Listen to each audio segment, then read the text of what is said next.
Good morning. I trust you're doing well this Monday morning and looking forward to a great week. So everyone has an opinion, maybe two or three or four opinions about the coronavirus pandemic. I've not said a lot about it. I don't plan to say a whole lot about it, but a few thoughts came into my mind this last weekend, and I'd like to share them with you.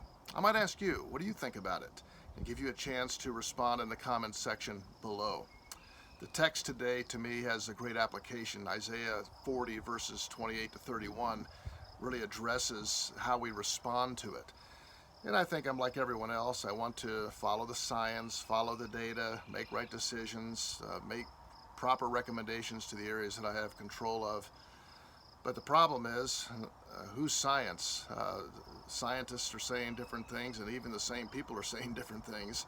Whose data are we following? But most of us will form some sort of an opinion on what's happening, on what we make of all of it, and what we should do.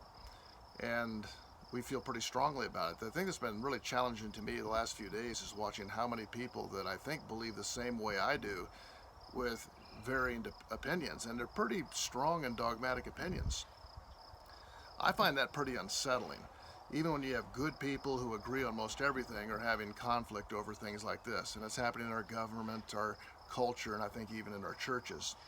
So the text today to me is just a tremendous text out of Isaiah chapter 40 and verses 28 to 31. Verse 31 is probably the most familiar with a lot of us. They that wait on the Lord shall renew their strength. They shall mount up with wings as eagles.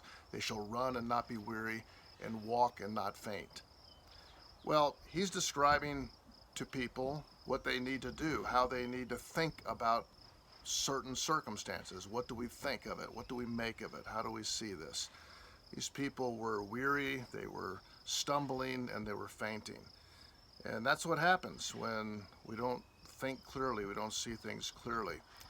And so we go back up to the beginning, and it's probably because we're not thinking about the right things. We're looking horizontally and trying to make sense of everything that's around us rather than looking up to God who is above us.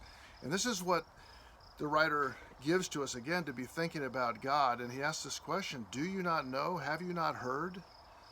The Lord is the everlasting God, the creator of the whole earth. He never becomes weary or faint. There is no limit to his understanding. You think about this, that it's not so much what is happening, but who. And when we look above to God, he's not in a panic over any of these things. We can tend to be that way. And so when I come to this text, I'm just reminded that the most important thing about me is how I view God. A.W. Tozer said this way, your first thought about God, when you think about him, is the most important thing about you. Because everything flows from that. How I see God, how I view God, how I think about God will determine how I think about myself, how I think about everyone around me, and it will determine how I think about all that's going on in life. So the challenge is not to get a proper, right, and accurate view of the coronavirus pandemic, but a proper and right and accurate view of God. And when I have that, that will settle everything else in my life.